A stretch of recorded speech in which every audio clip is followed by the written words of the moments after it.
I think of myself as a songwriter before an artist in a way. The song for me is the highest thing, really. It kind of comes first.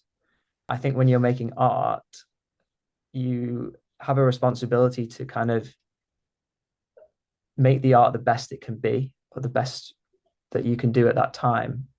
Made like $100 on the first release in the first week, which is far more than I made on Spotify. You want the art to hopefully outlive you. Trying to make something timeless, um, the best way to do that is to make something authentic. Welcome to another episode of Share Your Bitcoin Journey presented by Bitcoin for the Arts. I am Dion Wilson, the founder and executive director for Bitcoin for the Arts, a 501c3 nonprofit empowering artists with Bitcoin grants, education, and sovereign funding tools. Today, we have the pleasure of speaking with an independent singer-songwriter, a modern-day troubadour, and one of the most respected voices in the Bitcoin music scene. Known for his soulful Americana and country storytelling, his powerful live performances, and his strong advocacy for the value for value model, he has toured the UK extensively, released multiple EPs and a live album. He has performed at major Bitcoin events, including the Into the Value Verse, the UK's first Bitcoin powered gig, and has built a dedicated following on Nostr through his commitment to direct artist to audience connections. In this conversation, he shares his personal journey, how he discovered Bitcoin, the struggles he faced in the traditional music industry, and how embracing sound money and Nostr has transformed the way he creates, tours, and connects with fans.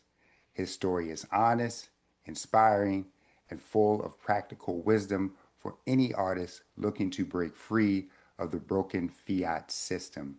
Without further ado, welcome to the show, Joe Martin. Wow, what an introduction. Thanks, Dion. Thank you for having me on the show. It's good to be here. Thank you for joining us. Joe, so for anyone meeting you here for the first time, you're a singer-songwriter originally out of the UK. You call yourself a 21st century troubadour.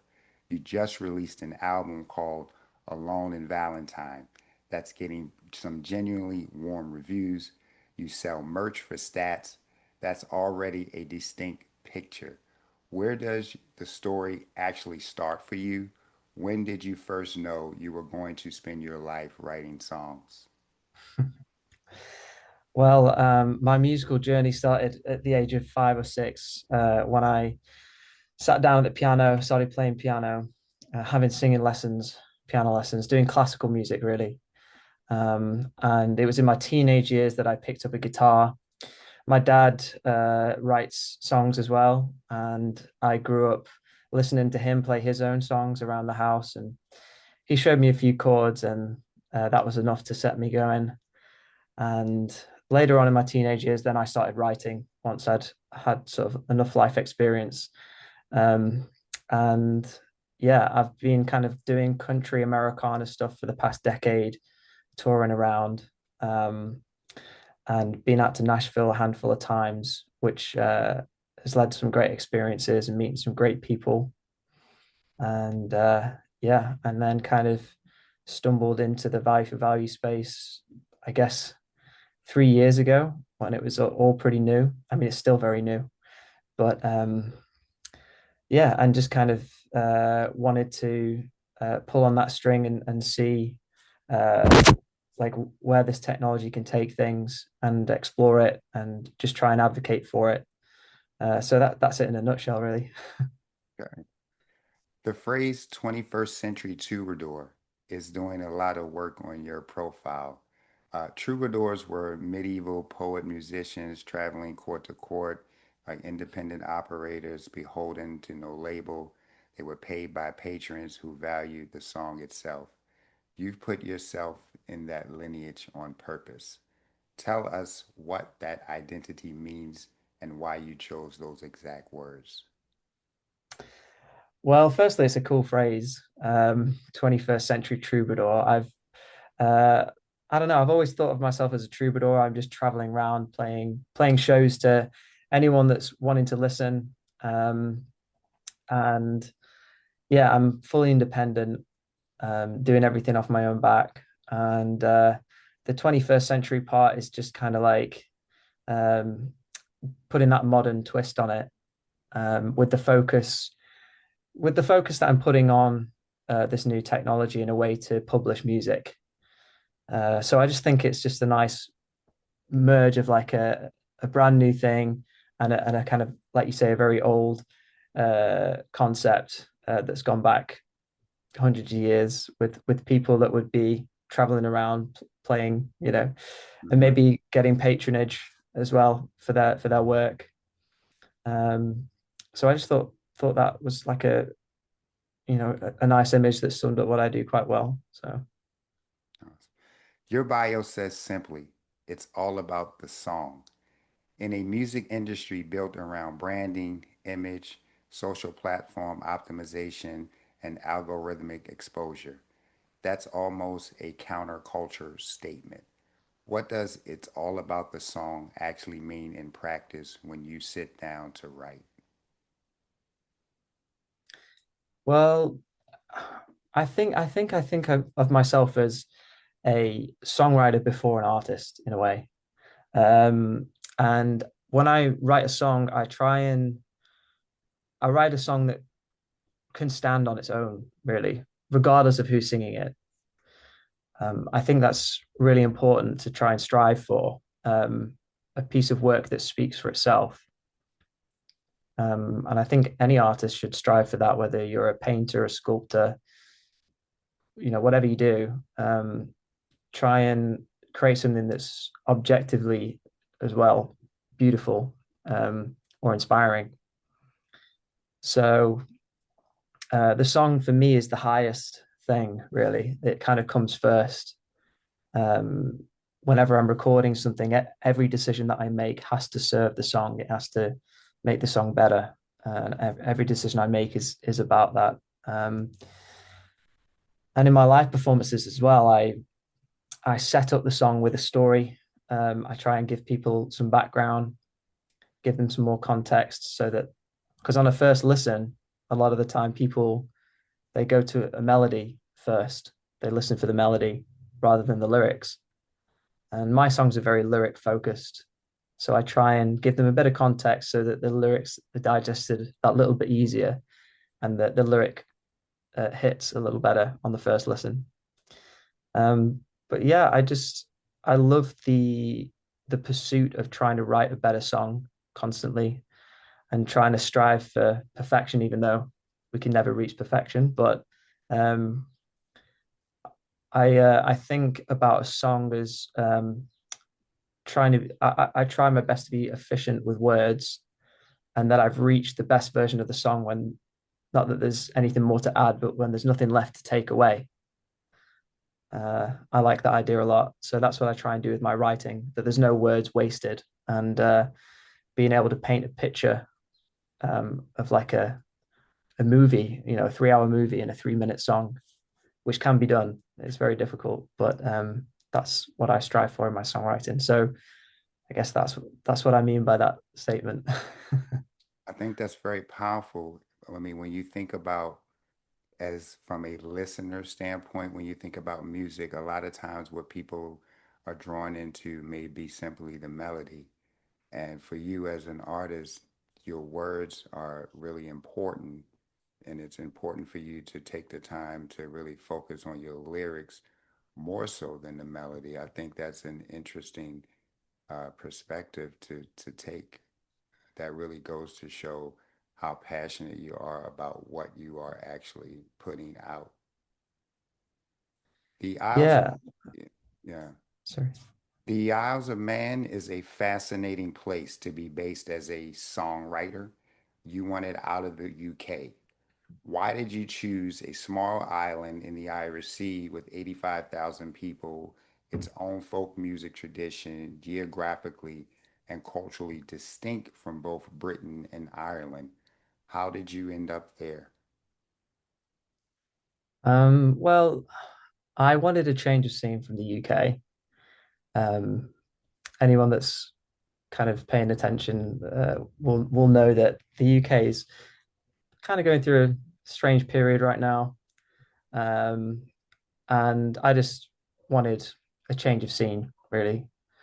There is a thriving music scene here, considering how small the island is. There's only 80,000 inhabitants here, but there is a very strong music scene and a very strong sense of community as well. A lot of people wanting to support local events, local products, which is really nice. So at the moment, well, for the past few years, I've been managing to pack my touring into two chunks in the spring and the autumn, with you know an original tour and then a covers tour that I do both in the spring and autumn, and some festivals in summer in between. So technically, I could be based anywhere, even though the bulk of my work is still in the UK. But I don't know. I just wanted to try it out. I love it here. I'm really enjoying it. I've only been here 12 months, but what I like about it is it's got the best of, like, say, something like the Lake District and Cornwall or Devon all mixed into one. It's got lovely beaches, and then it's got breathtaking mountains that you can climb up and beautiful valleys with waterfalls, and it's just very relaxed and calming. And when you're on the road and touring, and you're in a different city or town every night, it's and you're driving for several hours a day, it's quite intense. So it's nice to be based somewhere where the furthest drive away is 40 minutes, 30 minutes. You can get around the island very easily.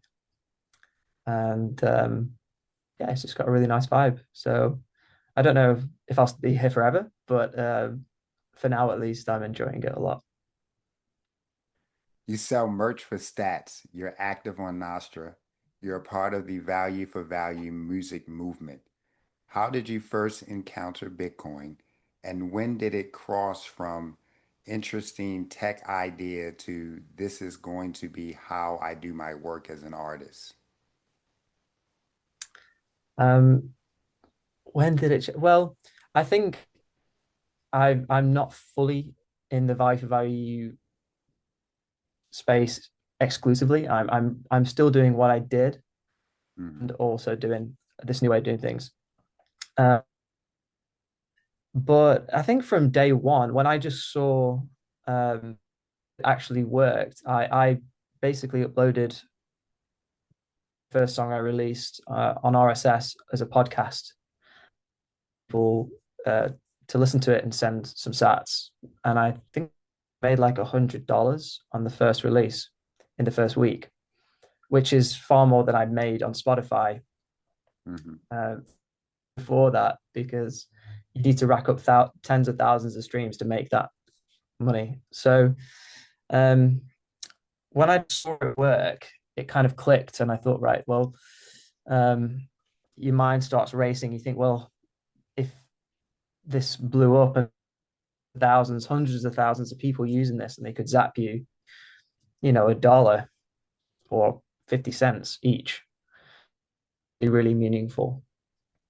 So I think that's where the dream of all this lies, is just reaching more mass adoption.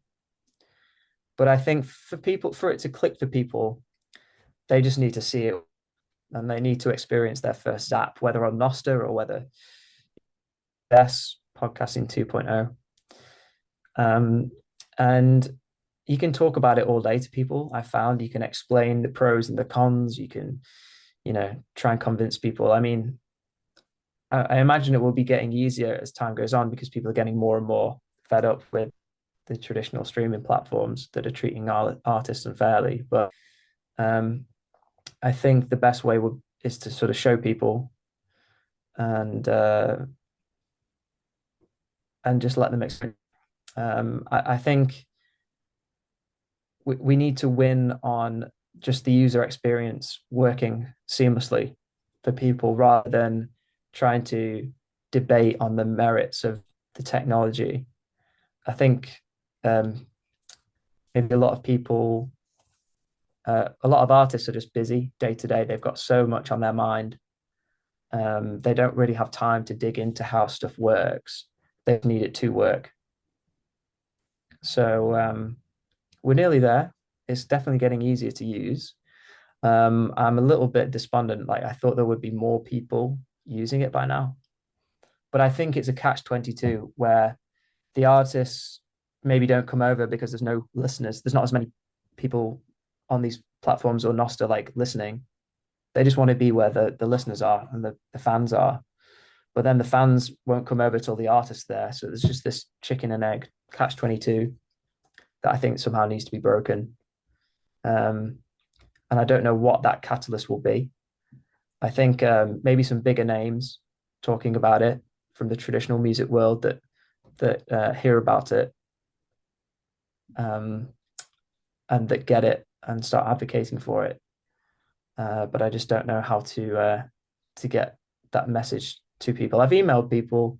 I've like cold emailed people about going on their music podcasts and mentioned that this is something I do and tried to explain it in simple terms, but not had any luck, really. Yeah, I can see it can be really difficult. I would imagine also it's probably going to be when one of those big name artists who really has like that following, who, they want that artist's music and they're going to follow that artist wherever they decide to put their music. So I think that is what it's really going to take for, for the value for value platforms like Nostra to really take off is because to me, if you really are a fan of the artist and you support the artist, and this artist says, hey, I am now going independent and I'm going to be putting my music out independently so that you, as a fan, as an audience member, can show your appreciation directly. I can't imagine a real fan not appreciating and wanting to support that artist in that way. So Yeah, I just would say to artists like yourself to keep doing exactly what you're doing, and the audience will follow you, because you are the creator. You are the one who is inspiring the world. So your inspirations, they will come towards where you are leading them. I truly yeah, believe that that's what we want to build here at Bitcoin for the Arts. We want to allow artists to share their stories and set the standard and allow the audience, allow the fans who maybe they don't understand Bitcoin, but they believe in that artist, they resonate with that artist. So now you're going to follow that artist into the value for value verse. This is truly where we want to end up. Let's talk a little bit about your new album, Alone in Valentine. You published a statement that I think is one of the most striking pieces of artistic positioning I've read this year. You wrote, I intentionally made my album without any AI. I wanted to make one last thing that was truly pure and human before AI slop and inflation ate the world and will make it impractical to impossible.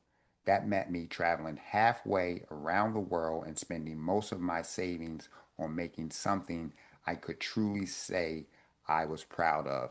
It was worth it. Walk us through that decision. When did you realize that the album had to be made this way? When did you realize that it was going to take a commitment, and even at that cost, you were still willing to go forward with it? well, everyone normally says that your second album is make or break, and you've got to go big or go home. So that's what I did. I had the great opportunity to work with Cal Campbell, son of Glen Campbell, and Cornelius Webb, son of Jimmy Webb, out in Nashville. So I just had to take that opportunity with both hands and really go for it. And I think that um, especially the struggle that independent artists have is they're trying to do everything on their own dime. They don't have the backing, the financial backing of a label. Labels are essentially just banks these days. They give a loan to the artist to front the costs because it costs so much money to produce an album. and promote it is even more costly. And then the artist is paying that loan back over time. So the artist is already in debt before they've sold a single album.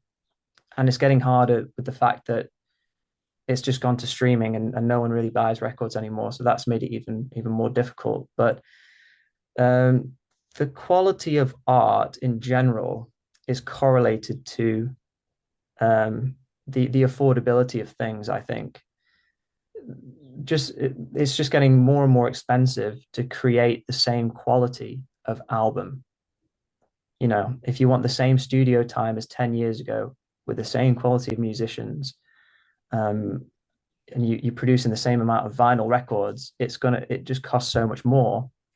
Whilst at the same time, the revenue that you can potentially make from that has collapsed with the rise of streaming. So there's a massive divergence that's happened. So I definitely think that, well, all the costs are rising for the artists.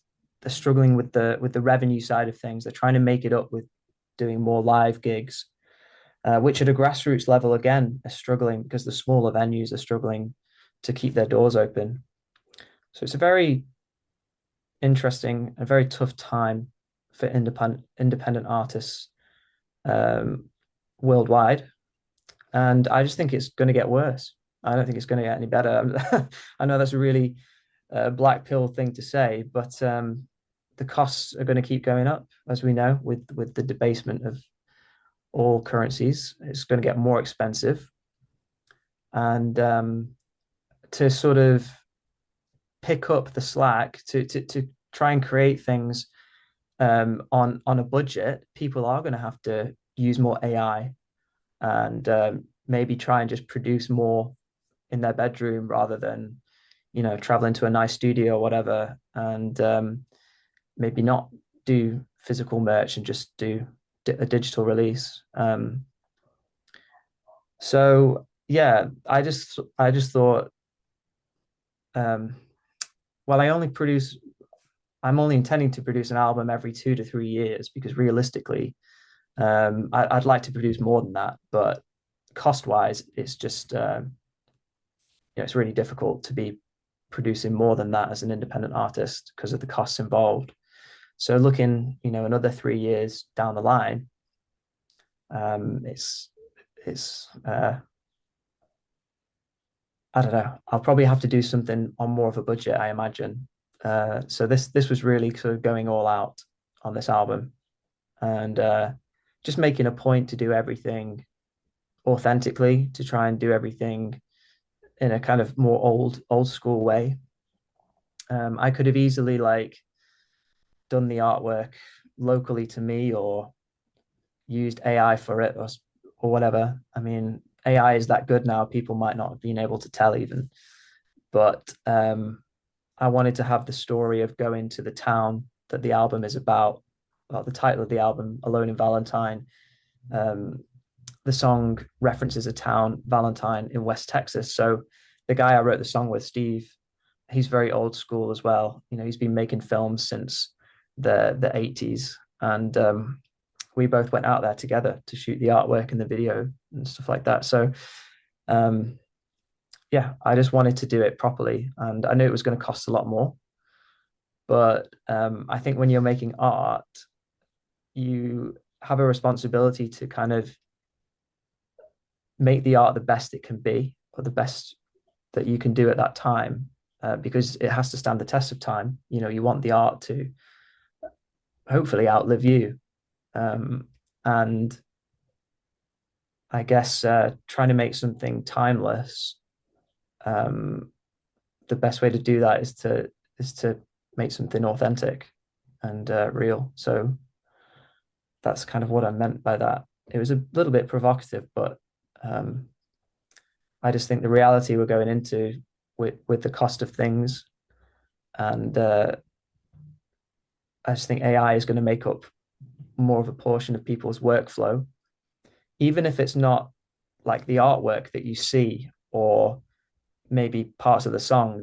It will just become a part of the whole process of making an album to make it more efficient. which is a good thing. But yeah, I just wanted to do everything in an old school way. Yeah. The parallel you draw in that statement between AI slop and inflation both eating the world is exactly the framing that Bitcoin for the Arts is trying to surface in our own research. Um, that fiat debasement and AI generated cultural saturations are both parallel debasements of value. One eats your money, the other one eats your art. Was the parallel something you arrived at slowly, or did it click all at once? Um, I guess it. Well, I've obviously been thinking about the fiat debasement affecting art before the AI because that's more recent. Um, but it's just so hard to see because it's moving so fast, like where AI is going. When I was in Nashville in was it on this last trip or it could have been the trip before? I think it was I think it was this last trip in uh when I was recording the album in September just gone. I was in a songwriting session and this guy was working with this software called Suno, I think it's called. It's an AI software. And we just recorded a verse and a chorus of what we'd written. And he put it into the software and you could choose the genre, the feel, and it literally finished the song for us. It created the next verse and the chorus and the outro. And it did sound like a finished record in a way. You could tell it wasn't quite real. I mean, and we knew because we just sat there and done it. But someone that wasn't a musician that might have been hearing that in a cafe somewhere in the background wouldn't know the difference. I don't think it was really, really spooky. And that was, I'm sure it's got a lot better in the past 6 months, but I try not to think about it too much because it's quite depressing. But it's interesting to see how these platforms are going to react to it because Spotify is trying to say, we want to ban this, we want to verify artists because there's so much outrage. Meanwhile, they probably like it because they don't have to pay an AI like they would have to pay an artist. Not that they pay much at all anyway. Right. But I think it might have I'm hoping it will have the opposite effect that people will really want to seek out real artists and even appreciate more the art of songwriting. And because it's not just about the song as well, it's about your lived experience that's gone into that moment of being able to create that song. It's unique to you. You're a unique individual. Um, and I don't think a machine can ever replicate that part of it. So I think that's the saving grace, really. Um, as well as live music. Live music will live on forever. People want to be in the same room experiencing a song together. I don't think that's going to change. You said you traveled halfway around the world and spent most of your savings on the album. The traveling and the savings part, that's low time preference made literal. The most Bitcoin thing about the album may not be how you sell it, it may be the 900 days commitment you made to creating it without shortcuts. Talk to us about what that travel and that spending actually looked like.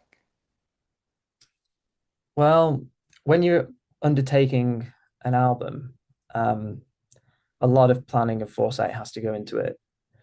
So I met Cal and Cornelius in August 2024. We were in the studio in September 2025.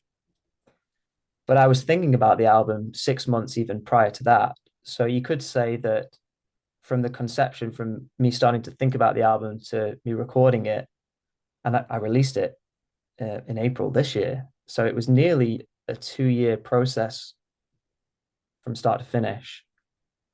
And yeah, I mean, you have to dedicate that much time and love and effort into something as well as not cutting corners. You know, you've got to put your own money on the line because if you don't invest in yourself and you don't believe in yourself, who else will? Sort of thing. And like I said before, hopefully it's a piece of work that will stand the test of time and will represent me, um, for the rest of my career.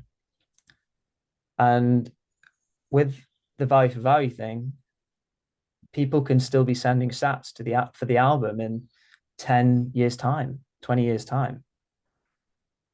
So even if I don't really make anything from it immediately, hopefully over the years people will go back and discover the album and like it enough to send some sats. So there's always that potential for like a future revenue stream coming in for it as well. But I mean, definitely for sure, the main way I'm making the money back at the moment is through physical merch sales at my shows. Um, so that's kind of what I'm focused on when I'm trying to promote the album. I always tell people to visit the website, buy through the website, buy through the website. I'd prefer if people bought on the Nostr marketplace with sats, but I guess that audience is still limited at the moment. Come to the Nostra marketplace, you all. We would rather be paid in stats. You heard it directly from the artist. He prefers stats because stats allow him to create on a low time preference. Uh, the three chords and the truth review of your album wrote that you've sharpened your writing tools, expanded your horizons, and revel in fertile pastures where good music grows. That's a critic describing artistic maturation. Whatever happened during the making of The Alone and Valentine, does it feel to you like a permanent change in your work or just a record where you pushed in one particular direction? I think I've just maybe, yeah, definitely matured in my writing and I've just honed my craft that bit more over those years between the first album and this second album. So it was nice that that was acknowledged by Three Chords and the Truth. Um, and as an artist, you want to always be evolving. So I'm not quite looking towards the next project just yet because I still need to promote and focus on this one. But I definitely think the next one will take a different turn, maybe bring in a different kind of genre into what I'm doing. Because as an artist, you always want to be progressing and developing. You don't want to be just churning out the same thing every time. But I think with this album, the people I had around me to make it, I mean, I had some great people on Empty Passenger Seat on the first album, but I think going to Nashville, working with those guys and some of the best session players in town, they just really took the songs to another level. And yeah, I mean, I was in great hands. What like a musical lineage to be working with those guys. So I think that is reflected in the work itself.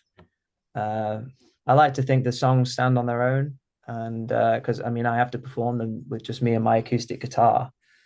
But yeah, I think I couldn't have been in better hands really with those guys out there. So yeah, I think it's just a, a multitude of things really. Me progressing as an artist, honing the craft of songwriting, and then just taking it up a notch with going out there to work with those quality musicians. There's a deeper question underneath all of this. If your forecast about AI is right, that authentic, fully human albums will become impractical or impossible within a few years, Alone in Valentine is something close to a final document, a deliberate artifact made for a moment that's about to end. Did you feel the weight while you were making it? And what do you hope this album becomes 10 years from now when its rarity is obvious? That's a big question. Um, there is something like that was in the back of my mind when I was making it that felt that way for sure. That I might not that I might not be able to make a record like that again, but that it was made in a time before this big change is going to happen. and we don't know what it's going to look like afterwards. I mean, we've got no idea, like with how fast things are moving. So, um, yeah, I did want to really make a point of that, and I did vinyl with this release as well, which is something I've always wanted to do. I thought, well, there's some great artwork that we've got from the Texas desert. I want to make a nice lyric sheet that people can enjoy, and a poster in there, and the Gatefold folded vinyl that just looks great with the desert shot.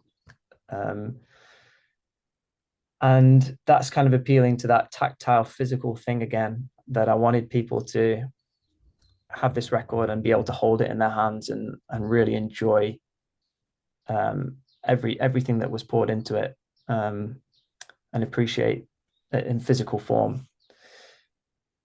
So I don't know. I think it's too early to say. Obviously, it's such a big question, but in 10 years, I just hope that people um, still like it, and that it's not become dated or aged too much in the sound, and that people just keep discovering it over time. That's all I can ask for, really. You play gigs locally, the Douglas, the Harbor Scene, the venues on the island. You've also said no gig too big or too small. Just happy to play my songs to anyone wanting to listen. For a musician with a serious album out and a Nostr recognition from artists across the world, that's a pretty unusual posture. Where does that come from? Well, I've been lucky enough to play to gigs to thousands of people, and everything in between, but I would rather play to a room full of 30 people that listen to every single word, and are really connecting with every song, than a room of 1,000 people that you know aren't that interested. I mean, I opened for a tribute band for many years, and it was great. I mean, I was so fortunate to have that experience and to play those big venues, but they weren't there to see me, obviously. So it's kind of like, some of the gigs were great. I made so many new fans, but then some of the gigs, they were like, "Who's this guy? Why are we listening to him? We want who we've come to pay to see." So some gigs were really tough as well, and you got to do those support slots when you're starting off. Um, it's just a great way to get on stage night after night, to get your name out there. But it does also make you appreciate the gigs where people have come to see you and that are listening really intently. So, but I try and approach every gig with the same enthusiasm and the same quality of performance, regardless of who's there, regardless of where it is. Because at the end of the day, it's just amazing that anyone that comes to listen to my songs. I just feel so lucky. So I don't take it for granted. And yeah, especially since all the COVID stuff, and like lost all the gigs for 18 months. That was a tough time. So I just really don't take it for granted that people are still coming out watching live music, and I will travel wherever anyone wants to listen. If it supposing that it can work financially, like, I'm happy to play to whoever, wherever. So yeah, it's just a blessing that people uh, show up to the gigs and want to hear the music. When you imagine the audience, the people who are actually going to listen to Alone in Valentine over the next decade, who do you see? Who is the album for? It's for anyone, I guess. But my demographic that come to my shows are slightly more mature, let's say, slightly more senior, and I think I could say that confidently of the whole Americana slash country genre. Maybe not in the States. I think there's a younger audience out there, but in the UK, seems to be slightly older people at the gigs, which is great because they still want to buy the CDs, the vinyl, etc. But I'd like to get some younger people listening to the music, have a slightly younger cohort of fans, because I, I guess I need that longevity, right? I want to still be playing to people in 20 years time. And I think like the technology piece of what we were talking about with the value for value, that will definitely land better with the younger, more tech savvy uh, crowd. Whereas like my current fans, people that come to my shows, they're all still on Facebook. So there's a bit of a jump from Facebook to Nostr. I don't see that being Interesting. an easy transition for them. Good. So the record is for anyone really that just likes uh, maybe more lyric based songs, but it'd be good to have some younger people at the shows too. Good. You're one of a small but growing community of musicians who see Bitcoin not as a side investment, but as a foundation underneath a different kind of artistic career. One that doesn't depend on the platforms, the labels, the streaming economics, or the AI flooding. If a younger songwriter came to you this year and said, I want to build my career on those new rails, what should I actually do? What would you tell them?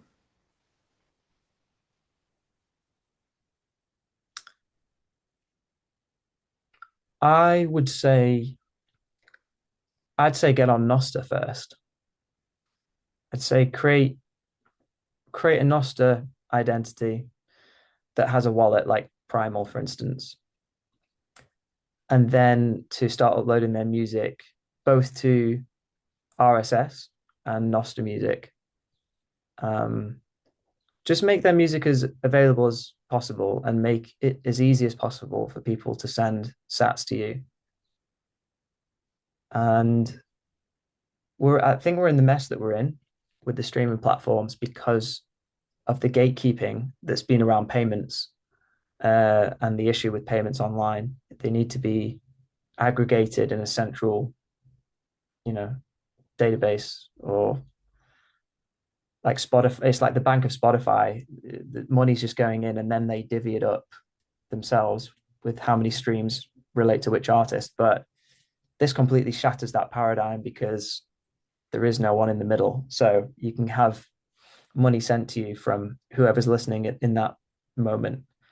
And even though that's a very basic concept, because it's so new and it's so different, people have quite a hard time understanding what that means and what it looks like. But I would say if they can save sats that are sent to them, it might not be that much today, but hopefully it will just keep continue growing in value over time.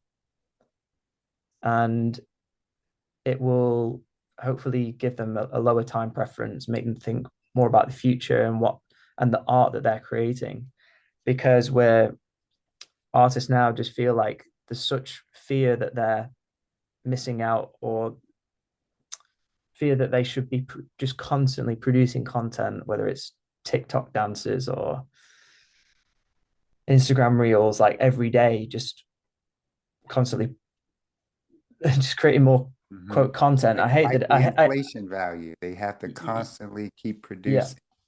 and I hate that it's called content, but they're not thinking about the quality. I don't think they're thinking as much about the quality of the song. It's like the song itself, the music is almost becoming an afterthought to like their brand that they're trying to make or something like that. Or they just want a quick viral hit. And it's just so fiat. It's just like it's so high time preference. It's so fiat. They're not building something to last. They're just like they just want to be like going from their bedroom to playing stadiums in 2 weeks' time. This And brings us back to the AI inflation parallel that keeps coming back. Both are forms of debasement. One is of currency, one is of culture. Both quietly erode the value of work that was honest and hard earned. Bitcoin answers the first. What, if anything, answers the second? What does the cultural defense, where does the cultural defense come from? sorry, can you repeat the question one more time? Sure. So the AI and inflation parallel keeps coming back. Both are forms of debasement. One is of the currency and one is of culture. Both will quietly erode the value of the work that the honest and hard work money produces. Bitcoin answers the first question of the currency. Mhm. Want to know what, if anything, answers the second portion of the culture that is being devalued due to AI? Do we think there is a That's cultural defense for this? that's a good question. I think I think people like people in general know what is good quality, but a lot of people now are told to think something is good quality by gatekeepers, by, you know, Spotify, it's the algorithm, right? But it used to be radio DJs with the tastemakers, or um, and, and then it's the playlists, the algorithms, like what's just getting put in front of people all the time. And if people see something enough with marketing, they start to believe the hype and maybe think it's better than it is. But I think with this model, the signal of sats being sent to something, people are basically voting with their hard-earned money. I think this is really good. And it will just be a good filter for other people to find quality content, I think, an easier way, more like a bottom up way, a grassroots way, a market Mhm. signal of what is good. Um, Whereas that signal in fiat world, and the kind of centralized platforms and systems that we have is being distorted, it's being manipulated. So I think the signal will be a lot purer. It'll be easier to find good content. Um, and I think people's standards of quality will also increase when we return to like a sound money, Mm. um, in everything, in like the quality of the food you eat, the quality of the clothes you buy, the quality of buildings that are made. The list goes on, right?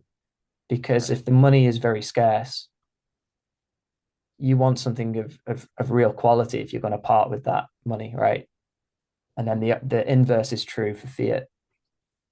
Um, so hopefully the decentralization part will solve, it'll be more of a market-based signal from just ordinary people that are zapping stuff, sending sats, rather than a top-down industry being just putting stuff in front of people like this is good, you listen to this. And then the second piece is the money, like you said, hopefully people's taste will improve, like their expectations of quality will increase. Um, that's the best answer I can give, I think. No, that totally, I mean, that's the perfect answer. I mean, when the money is inflated, the quality of everything changes. I mean, we're here focusing on the quality of art that is being produced on the inflation system, but it's really, I mean, we could apply this to many categories. There's a real question whether AI made music can ever carry the same weight as music made by a person who's lived something and wrote it down. Some people would say no, never. Some would say yes, eventually. You've staked a career shaping decisions on the never side. Make the case that plainly for any listener who hasn't made up their mind, which side should they be on?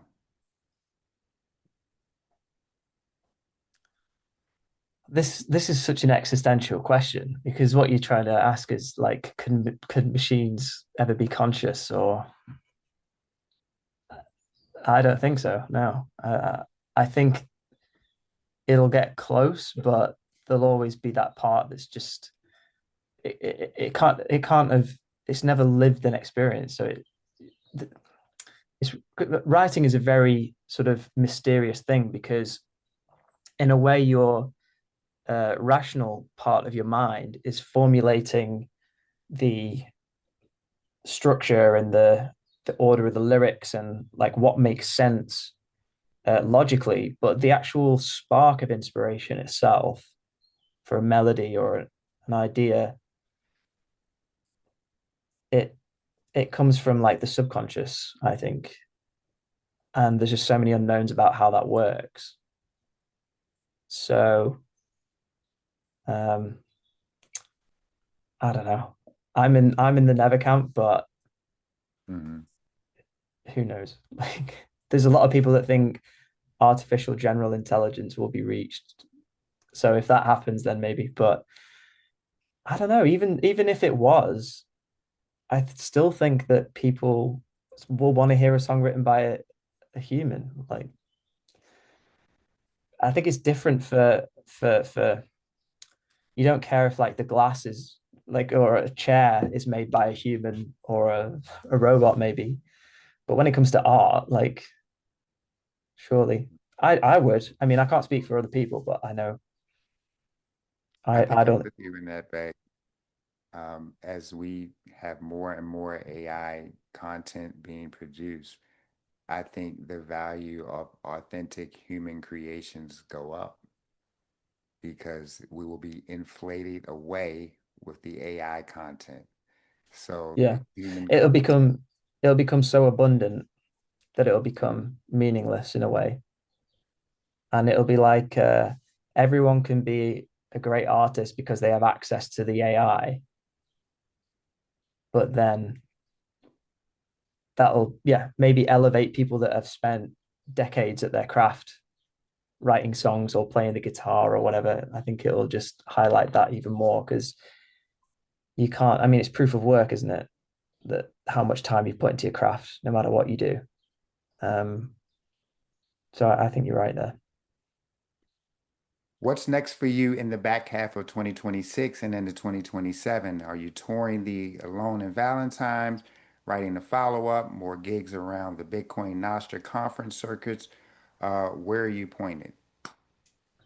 Yeah. So the next couple of gigs, we've got Prague coming up just before the conference, the 11th of June, and Belgrade after that, with some great value for value artists. We're live streaming the shows. People can tune in and zap, which is going to be great. I'm doing the second part of the Alone in Valentine tour in the UK in September, and that's of the South. So this tour that I've just done was all northern dates. So September I'll be doing the South, and then 2027 I've started booking in some shows to do a live album, second live album. So 5 years ago, I did an album called The First 5 Years, which was the first 5 years of all my releases and songs. And it's been 5 years since that album. So I want to do the next 5 years, which will include some songs from Alone in Valentine and some new songs that will be on the next album, I guess. So booking in some gigs for that. And the plan will be to offer people that buy a ticket to one of those shows, they will get a copy of the album. Well, they'll get a free download um, as part of the ticket. And then if they want to order a limited vinyl, they can do that. They'll get the first opportunity to do that. So that's, I'm only thinking 12 months at the moment. So that's for spring 27. Very nice. And where can our audience find you? I'm on all the regular platforms. I'm on Nostr. My website is joemartinmusic.com. You can grab a vinyl CD from there. If you're listening, you're from the States, maybe the best way to get your hands on a record will be to call Grimey's in Nashville. They have a few in stock. It's just so expensive to ship a vinyl to America from here. It's almost like they'd be paying at least double for Right. just for the shipping. Which, if you want to do that, that's cool. But maybe the best way is giving Grammys a call. And yeah, just give us a follow. Listen to the stuff online wherever you listen. I'd encourage you to listen on something like Fountain, Wavelake, um, a podcasting app that you can send sats back with. Um, but yeah, and connect on Nostr, hopefully. Last question. We ask every guest this on the Share Your Bitcoin Journey. If a $500 to $2,000 Bitcoin micro grant from Bitcoin for the Arts landed in your wallet tomorrow, what would it unlock for you as a creator? I think I would use that to put into marketing of the album, because I kind of ran over budget with this album, as is the case always. Uh, Basically, I thought we'd be doing 8 hour days in the studio and we'd do it in 6 days, but they were 12-hour days over 8 days. So quite a big difference there. And I kind of burnt through the budget I had put aside for marketing. So I've been doing a lot of marketing like myself, just reaching out to radios and press for coverage. But I'd probably use some of that to yeah, market the album, I guess. Nice. Awesome. Thank you for joining us today, Joe, and thank you for sharing your Bitcoin journey. Thank you to the audience for listening. This is another episode of Share Your Bitcoin Journey with Bitcoin for the Arts. Please visit our website, bitcoinforthearts.org. We do need your support. Until next time.